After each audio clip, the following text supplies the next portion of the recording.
자비하신 주여, 이 아침에도 저희들을 깨워주셨으며 이렇게 비가 오는 아침이지만은 저희들이 나약해지지 않고 게을러지지 않고 또 일기를 핑계하지 않고 이렇게 모든 어려움을 무릅쓰고 주례를 따라 전과 같이 주님 앞에 나와 이 새벽 찬송하며 기도하며 하나님 말씀을 같이 읽으며 하루를 시작하게 해주시는 이 은혜를 진심으로 감사하옵나이다. 우리에게 자유를 주셨습니다. 이 자유가 하나님께 영광으로 돌아가고 또 하나님께 순종하는 충성으로 돌아갈 수 있게 되기를 기도하옵나이다. 우리에게 많은 물질을 주었습니다. 이 물질이 우리 자신을 위한 것이 되지 않고 어리석은 부자처럼 땅에 쌓고 창고를 넓히는 그런 미련한 자가 되지 않도록 도와주시고 항상 주의 거룩하신 뜻을 따라 주님의 마음을 따라서 베풀며 사는 오늘도 되기를 기도하옵나이다. 아버지 하나님, 우리에게 건강을 주셨습니다. 이 건강이 결코 방종함으로 떨어지지 않게 하시고 사치나 향락으로 기우지 않게 하시고 원죄 습관에 매이는 일이 없게 하여 주시옵소서. 온전한 마음으로 주께로 향하며 오늘도 주 앞에 헌신하는 은혜의 날이 되어지고 부지런하여 게으르지 않고 하나님의 뜻을 따라 살아가게 해주시기를 기도하옵나이다. 자비하신 주여, 우리가 때때로 병들 때가 있겠지만은 새벽에 주님 앞에 나오지 못할 만큼 병드는 일은 없게 해주시기를 기도하옵나이다. 우리가 어려운 시련을 당해도 기도하기를 쉴 만큼의 어려운 일 없게 하시고 모든 잘 되고 안 되고 성공 실패 그 모든 경우를 통하여 우리는 좀 더 주님 앞에 가까이 가며 그 모든 사건을 통해 주의 음성을 가까이 들으며 주 앞에 보다 더 거룩하고 성실한 주의 사람으로 나타날 수 있기를 기도하옵나이다. 자비하신 주여, 오늘도 함께 계셔서 하나님의 말씀이 바르게 권세 있게 전해지게 하시고 교회가 교회전 본분을 다하게 하시며 우리 교회에게 맡겨주신 막중한 일들을 잘 감당하게 도와주시옵소서. 특별히 북방 선교를 위해 힘쓰는 것 기억하셔서 하나님의 귀한 뜻이 저희 교회와 함께 이 땅에 이 지구상에 나타나 주시기를 기도하옵나이다. 모든 교회에 본이 되게 하시고 또 교회의 참모습을 보여줄 수 있게 하시고 소망의 식구들 하나하나가 어디 있든지 하나님의 사람으로 성실히 서서 확실한 주님의 증인들이 될 수 있기를 기도하옵나이다. 오늘도 수고할 때마다 기쁨으로 섬기고 하나님만 영화롭게 하는 소망의 식구들 되게 하여 주시옵소서. 특별히 이 나라를 돌보아 주시옵소서. 앞에 있는 선거도 주께서 주장해 주시고 모든 사악함과 인간의 생각을 물리치고 하나님의 뜻만이 이 땅에 나타나 주시기를 기도하옵나이다. 지도자들에게 지혜와 총명을 주시고 백성들에게 겸손함과 성실함을 주시옵소서. 다 주 앞에 돌아와서 새로운 역사를 이루어가게 되기를 기도하옵나이다. 저 북녘 땅에도 자유를 주시고 굶어 죽는 사람들이나 식량을 찾아 헤매는 행렬이 속히 멈춰주시고 하나님의 크신 뜻이 이루어지기를 바라며 또 우리가 하는 모든 일들이 열매가 있어서 그들에게 큰 힘이 되고 위로가 되기를 기도하옵나이다. 하나님 아버지, 오늘도 주께서 주장하사 해외에 있든지 여행 중에 있든지 특별히 군대에 나가 있는 젊은이들 그리고 공부하는 자녀들 하나하나 돌보아 주시고 또 직업을 잃어버린 분이나 혹은 시험당한 가정에 주님의 위로가 함께하여 주시옵소서. 특별히 병중에 있는 분들 하나하나 방문하사 건강을 회복시켜 하나님께 영광 돌리게 하옵소서. 이 날이 복되게 하시고 주의 이름으로 모이는 모든 모임마다 주님 친히 함께 계시옵소서. 주 예수 그리스도의 이름으로 기도드립니다. 아멘. 하나님의 말씀 오늘은 시편 제7편 보겠습니다.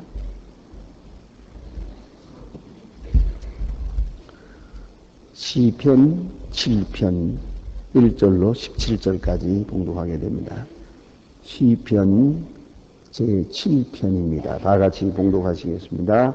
여호와 내 하나님이여 주께 비하오니 나를 쫓는 모든 자에게서 나를 구원하여 건지소서. 간절한 자가 너와 같이 사자같이 나를 짚고 도울까 하나.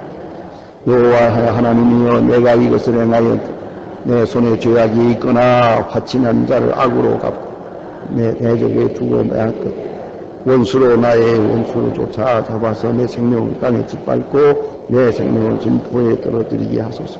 여호와여 진노로 위하여 노를 막으시며 나를 위하여 깨소서. 여호와께서 심판을 명하심이니이다. 민족들이 집회로 저희를 부르게 하시고 그의 높은 자리에 돌아보게 하소서. 여호와께서 만민에게 심판을 내리시니 여호와여 나의 의와 나에게 행실함을 따라 나를 판단하소서. 악인의 악을 끊고 의인을 세우시고 의로우신 하나님이 사람의 심장을 감찰하시나이. 나의 방패는 마음에 정직한 자를 구원하시는 하나님께 있도다. 하나님은 나의 모르심이 매일 분노하시는 하나님이시로다. 사람이 회개치 아니하면 저가 그 칼을 가르시니 그 화를 당기어 이미 당기어 예비하셨도다. 죽일 때에는 공항을 예비하시고 그 만든 살은 화전이로다. 악인의 와주병이시니 자네를 잉태하여 구입을 낳았도다. 저가 웅덩이를 파 만들며 저가 만든 함정에 빠졌도다. 그 자네는 자기의 머리로 돌아가 그 보악은 자기의 정수리에 내리고 내가 여호와의 의를 따라 감사하며 지극히 높으신 여호와의 이름을 찬양하리로다. 아멘. 오늘 본문에 나타난 이 말씀은 다윗이 어떤 형편에서 이 시를 지었는지 확실하게는 알 수가 없습니다만은 여기에 그 맨 앞에 다윗의 직가용이라고 하는 말이 있는데 직가용이라는 말은 이것은 당시 히브리 말로 찬송가라고 하는 뜻입니다. 다윗이 부른 찬송가요. 그리고 베냐민인 구시의 말에 대하여 여호와께 한 노래를 이랬는데 이 베냐민 사람은 아시는 대로 베냐민 지파라는 것은 바로 사울 왕의 후손을 말하는 것입니다. 그래서 사울 왕의 후손 가운데서 그 구시라는 사람이 있었 모양인데 이 사람이 잘 확실하게는 알 수가 없지만은 다윗과 사울 관계에서 이제 이간을 붙였습니다. 그래서 음모를 하게 됩니다. 다시 말하면 다윗은 충성된 사람입니다. 조금 더 왕의 보좌를 누리든가 다윗의 왕가를 해하려는 그런 사람이 아닙니다. 그런데 다윗이 정치적으로 모해해서 모반을 해서 사울 왕을 대적하려고 합니다 하는 거짓 보고를 하게 됩니다.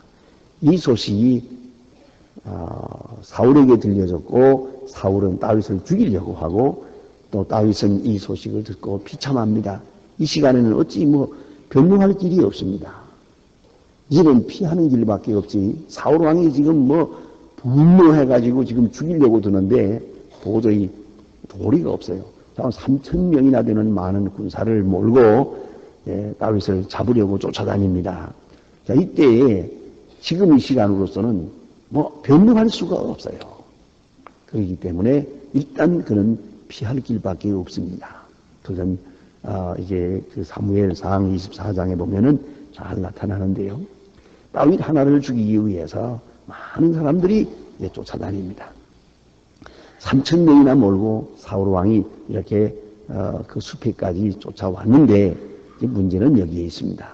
이 모반이 있다고 하는 이 거짓 그 보고가 사울 왕을 더 격분케 했고 또 다윗은 지금 억울하지만은 변명할 기회가 없어요. 그대로 맞았다가는 그냥 죽일 테니까 이제 억울함을 해명할 길이 없는 거예요. 그러나 다윗은 피난의 길을 다닙니다. 왜 다니는고 하니 그 이유는 자기의 신하요 자기의 사위가 되는 충성된 의인을 사울 왕이 직접 죽이는 그런 죄를 범하고 싶지 않은 겁니다. 그래서 범하게 하고 싶지 않아서 그러니까 사울 왕으로 하여금 신하를 죽이는 그런 죄를 범하지 않게 하기 위해서 그는 일단 도망을 합니다. 또 다윗의 입장에서는 아무리 악하고 억울한 것으로 인해서 자기를 죽이려고 한다 하더라도 이건 오해입니다. 이건 잘못된 보고를, 잘못된 정보를 인해서 이루어지는 일입니다. 그러면 또 한 가지는 다윗이 대항하고 싶지 않은 것은 기름 부은 자이기 때문입니다.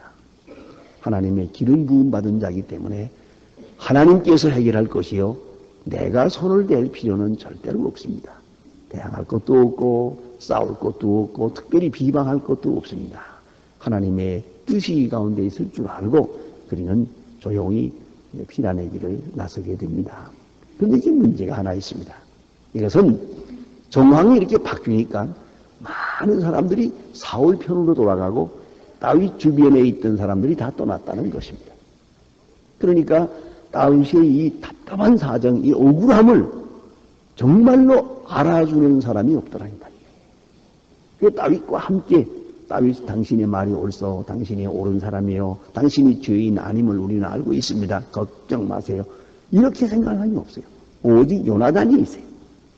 요나단은 사울의 아들로서 지금 왕궁에 있고 사울과 함께 행동할 수는 없는 사람이에요.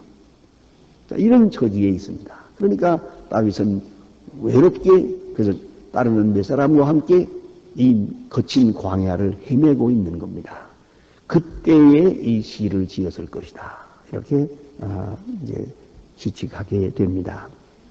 그래서 오늘 본문에 보면 이것은 압살롬의 반란 때에 광야에 나가서 헤맬 때 그때 하고 사울 왕이 그를 죽이려고 할 때 광야에 나가서 피란의 길을 다닌 때하고는 상황이 다릅니다.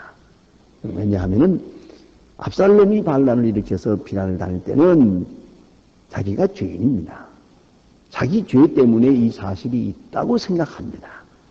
그래서 죄를 회개하면서 다니는 그런 때이고 사울 왕이 그를 죽이려고 해서 피란의 길을 다닐 때는 그는 억울합니다. 물론 일반적으로 누가 죄가 없겠습니까마는 그러나 사울 왕이 자기를 죽이려고 하는 이 사건에 대해서 자기에겐 잘못이 없습니다. 그때는 정말 다윗은 충성되고 깨끗한 사람이었습니다. 그렇기 때문에 한마디로 말하면 의인의 고난을 치르는 거예요. 억울한 그런 무고에 의해서 이렇게 고난을 당하게 되는데 그때 하나님 앞에 호소하는 내용입니다. 그래서 오늘 본문에 그런 말이 있지 않습니까? 1절 2절에 보면은 여호와 내 하나님이여 주께 피하오니 나를 쫓는 모든 자에게에서 나를 구원하여 건지소서. 건져낼 자가 없으면 저희가 사자같이 나를 찢고 뜯을까 하나이다. 아무도 나를 돕는 자가 없습니다. 주께서 나를 돕지 아니하면 나는 살아남을 수가 없습니다. 주님만이 나의 피단처가 되십니다. 주님만이 나를 돕고 계십니다. 나는 주님만 의지합니다. 주님께서 나를 돕지 않으면 나는 당장 저들의 칼에 죽을 수밖에 없는 사람입니다. 뭐 변명할 길도 없잖아요. 나의 진실과 의의는 주님만이 아십니다. 이렇게 하나님 앞에 기도하게 되는 겁니다. 그리고 또 한 가지 오늘 본문에 생각해야 될 중요한 말씀은 그 가운데서도 그는 하나님 앞에 회개합니다. 이걸 잊지 말아야 합니다. 고난당하는 자는 언제나 자기를 살펴야 됩니다. 자기 성찰을 게을리해서는 안 됩니다. 혹 내가 잘못하는 것이 있나? 혹이라도 내가 깨닫지 못한 죄를 범하고 있지 않는가? 깊은 죄에 대한 회개와 뉘우침이 먼저 따라가야 합니다. 그래서 오늘 그런 말입니다. 내 손에 죄악이 있거나 화친한 자를 악으로 갚거나 내 대적을 무고히 빼앗거든. 그러면 나를 멸하소서. 그런 말씀이 옵시다. 다시 말하면 내 마음속에 내 손에 죄가 있든지 또 혹은 내가 화친한 자를 아주 죄가 없는 자를 향해서 내가 악으로 갚았든지 다시 말하면 악을 악으로 갚은 게 아니라 선을 악으로 갚은 일이 있던가 그런 일이 혹이 있다. 깊이 살펴봐야 되겠고 혹은 대적에게서 무고히 빼앗았단 말이야. 이 전쟁을 많이 치른 사람이니까 남의 것을 빼앗기도 하고 그런 경우가 많이 있었거든요. 내가 무고하게 죄 없는 사람의 것을 빼앗은 일이 있습니까? 혹은 전쟁을 치를 때 내가 나라를 위해서 왕을 위해서 싸웠지요. 하나님의 의를 위해 싸웠지. 혹이라도 내가 남의 것을 빼앗는 노획하기 위해서 싸운 그런 사람이 된 일이 있습니까? 하는 것이죠. 다시 말하면 전쟁을 치르다 보면은 이제 가서 많은 사람들이 물건이 있는 걸 보잖아요. 그걸 자기 것 만들고 싶은 때가 있거든요. 그런 시험에 빠진 때가 있습니까? 하는 얘기요. 전쟁은 전쟁으로서만 치러야지요. 노획하든가 강도질이 돼서는 안 되는 거예요. 절대로 노획하기 위해서 전쟁을 하는, 빼앗기 위해서 전쟁을 하는 그것이 될 때는 하나님 앞에 전쟁을 통해서 짓는 죄가 되는 것입니다. 전쟁을 많이 치는 사람이기 때문에 그런 말을 합니다. 악으로 화칭한 자를 악으로 갚거나. 이게 무슨 말입니까? 전쟁을 치르는데 저쪽에서 백기를 들고 나오는 거예요. 그동안에 막 서로 싸우고 죽이고 했지만은 이제는 화치가 같다고 백기를 들고 항복하고 나오죠. 그러나 그동안에 치른 그 전쟁에 대한 희생과 고통과 그 이게 있기 때문에 손을 백기를 들고 나오는 사람도 화가 나서 말이죠. 그동안에 너무 많이 고생을 했으니까 화가 나서 그대로 항복한 사람을 죽여버린단 말이에요. 그런 경우가 많습니다. 우리나라에서 전쟁을 치를 때에도 제가 군인으로 있을 때 그런 일이 종종 있었어요. 아주 전쟁을 얼마나 많이 죽습니까? 양쪽이 말이죠. 더구나 옛날처럼 칼로 창으로 찌르는 게 아니라 지금은 총으로 쏘고 하니까 얼마나 많이 죽는데 이렇게 치르다가 마지막에 졌다고 해서 더 이상 싸울 수가 없으니까 백기를 들고 수십 명이 나온단 말이에요. 예? 그 구덩이에서 항복하고 나와요. 화가 나거든요, 사실은. 그냥 쏴버리고 싶은 마음이 있는데, 그거 일단 백기를 들었으면, 항복했으면 우리는 그걸 용서해야 되거든요.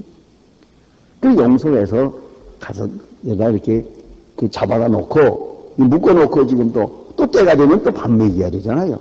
그때 가서 갈등이 생기더라고요. 아니, 지금 저놈들이 우리를 얼마나 많이 죽이고 했는데 말이에요. 이제 와서 백기를 들었다고 해서 거기다 또 우리가 지금 식량 얼마 되지도 않은데 이걸 우리가 먹을 걸 또 나눠 먹어야 되잖아요. 그럴 때 가서 이거 먹이려고 하니까 조금 화가 나요. 그뿐만 아닙니다. 조금 성미 급한 사람은 그냥 당장 쏴버리겠다고 막 그래요. 더구나 후퇴해야 될 지경이 된다든가 하게 되면 저거 끄고 다닐 거 없습니다. 그냥 치워버리고 맙시다. 그런 경우가 많거든요. 자, 이것을 말하는 거예요. 당시 전쟁을 치른 사람이라서 화친하려고 오는 사람을 내가 악으로 갚은 일이 있습니까? 한 번 항복했으면 우리는 그걸 용서해야 되는 게요. 그런데 무기를 버리고 항복한 사람을 화가 나가지고 그냥 찔러버리고 말았다며. 내가 그런 죄를 범한 일이 있습니까? 그걸 얘기하는 거예요. 또 남의 것을 무고히 빼앗은 일이 있습니까? 어쨌든 하나님 잘못된 것이 있으면 주여 벌을 내리소서. 나는 깨끗합니다. 그런 일로 인하여 하나님께 잘못된 것이 있으면 용서하시고 어쨌든 그런 깊이 생각합니다. 고난 중에 자기를 살피는 것. 그건 잊지 말아야 돼요. 내가 남을 억울하게 한 일 없나? 내가 죄를 정당화한 일이 없는가? 이런 일 저런 일로 인하여 하나님 앞에 잘못된 것이 없는가? 회개합니다. 만일에 죄가 크다면 하나님이요 이제 벌을 내리소서. 이렇게 구할 수 있어야 된다는 말입니다. 아니 여기 보니까 너무 답답해서 하나님이요 깨소서. 하나님이 마치 잠드신 것처럼 응답이 바로 오질 않기 때문에 괴로워하는 것입니다. 하나님이요 깨서 이 상황을 봐주세요 라고 하는 말씀이고요. 그건 인간의 자기 마음의 답답함을 호소하는 내용입니다. 자, 이제 여호와여 나의 의와 내게 있는 성실함을 따라 그랬습니다. 그냥 복을 주세요. 그냥 보호해 주세요. 저 원수를 멸해 주세요. 그런 얘기가 아닙니다. 여기서 지금 신앙적 도덕성을 묻고 있습니다. 내 의를 따라 복을 주세요. 죄가 있으면 벌하시고 그리고 내가 억울한 자이거든 하나님께서 대신 갚아주시길 바랍니다. 그런 말씀입니다. 여호와는 나의 방패입니다. 오직 나는 방패입니다. 그러나 어떤 사람의 방패인고 하니 마음이 정직한 자를 구원하시는 하나님께 있도다. 죄인을 막아주시는 그러한 방패는 아니에요. 의인을 보호하시는 방패시라는 겁니다. 그걸 잊지 말아야 합니다. 의인을 보호하시는 방패예요. 그 다음에 여기 주신 말씀 보면은 하나님께서는 의로우신 재판장이기 때문에 하나님께서 재판하실 것입니다. 재판의 결과는 두 가지가 있습니다. 하나는 심판이 옵시다. 죄가 너무 커서 다시 살아갈 수 있고 다시 선할 수 있는 기회를 주지 않습니다. 이것은 심판입니다. 저주요 심판입니다. 그러한 의미의 고난이 있고 또 하나는 무엇이냐면 이것은 교육적인 겁니다. 좀 다릅니다. 회개할 기회를 주는 겁니다. 그러니까 우리에게 고통이 주어질 때 하나는 한편으로서는 죄에 대한 심판으로 이루어지는 게 있고 또 하나는 회개를 하기 위해서 회개를 재촉하는 의미의 고난이 있어요. 그 세 번째는 그와는 관계없이 의로운 자에게 보다 더 큰 세계, 보다 더 큰 역사를 이루기 위하여 주시는 시련이라고 하는 의미의 고난이 있습니다. 이것은 마음을 넓히고 축복을 넓히고 하나님의 사람으로서의 더 귀한 기회를 주시는 겁니다. 이건 전혀 다릅니다. 이렇게 고난을 세 가지로 분석할 수가 있습니다. 오늘 본문에도 두 가지가 있습니다. 여기 보니까 사람이 회개치 아니하면 저가 그 칼을 가르치리로다. 회개치 아니하면 하나님께서 내리시는 이 고난, 주시는 고난에게는 회개를 재촉하고 있는 거예요. 사실이 그래요. 우리가 평안한 때에 덤덤하다가 어려움 당할 때 하나님 앞에 나오게 되고 고난 당할 때 자기를 반성하게 되는 것이 사실이 아닙니까? 그래서 하는 말입니다. 예? 회개치 아니하면 하나님께서 벌하실 것입니다. 그러므로 하나님께서 지금 아주 강력하게 회개를 재촉하고 있는 거예요. 끝까지 회개하도록 진실을 찾도록 하나님께서 지금 재촉하는 것이죠. 이것을 회개해야죠. 고난당할 때 회개해야죠. 만일에 고난당하면서도 회개하지 아니하면 이제 다음 단계에 오는 고난은 심판으로 떨어진단 말이에요. 그걸 잊지 말아야 합니다. 예? 우리가 어른들이 자식에게 내려주는 징책이 있습니다. 그 책찍이 또 매도 있습니다. 그건 어디까지나 교육적인 겁니다.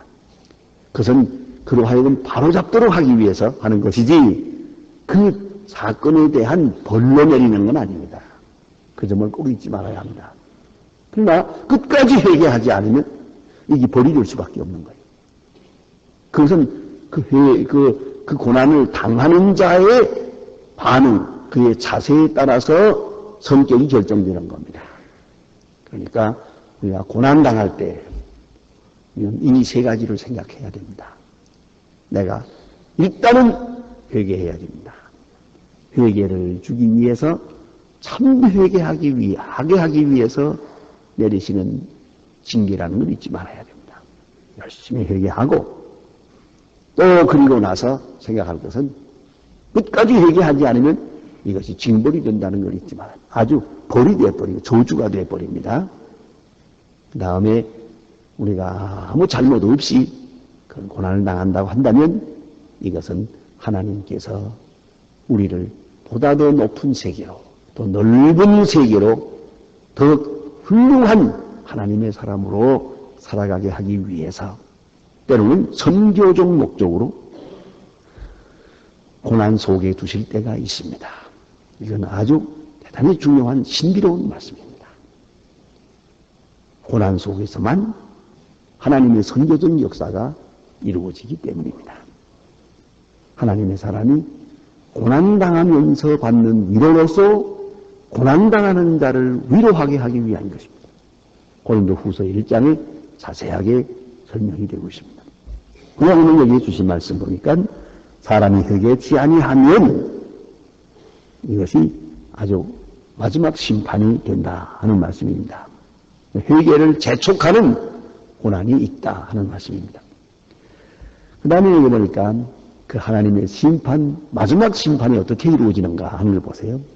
보면 이렇게 말씀합니다. 저가 웅덩이를 파 만들며 제가 만든 함정에 빠졌도다. 그렇습니다. 누가 누구를 심판하는 게 아니에요. 하나님은 오묘한 지혜, 오묘한 경륜 속에서 말입니다. 자기가 파놓은 함정에 자기가 빠지도록 심판한다. 그걸 잊지 말아야 합니다. 그러니까 내가 매를 맞는다 할 게 없어요. 자세히 생각해보면 제가 함정을 파놓은 거예요, 지금. 남을 해하기 위해서, 남을 고통을 주기 위해서 함정을 빠놨는데 그 자기 함정에 자기가 빠져요. 그걸 꼭 잊지 말아야 합니다. 교만한 사람, 강팍한 사람, 악한 사람들의 말로가 꼭 그렇습니다. 남을 해하다가 자기가 당하죠. 남을 모해하다가 그런 자기가 당하죠. 남을 해하려고 이렇게 마치 하만처럼 이 계획을 세웠다가 그러니까 결국은 자기가 모르고개를 죽이려고 세워놨던 그 장대에 자기가 매달리잖아요. 이것이 하나님의 심판이요. 하나님의 심판이 무모하게 흔히 말하면 억울하게 이루어지는 게 아닙니다. 하나님의 심판은 정확하게 자기가 파놓은 함정에 자기가 빠지도록 나타난다는 그 사실을 깊이 생각해야 할 것입니다. 기도하십니다.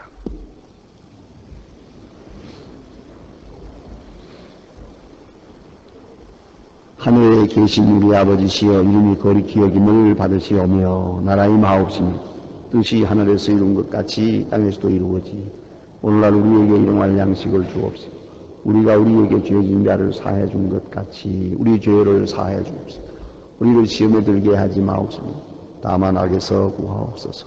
내게 나라와 권세와 영광이 아버지께 영원히 있사옵나이다. 아멘. 자유로이 기도하시다가 기도하시겠습니다.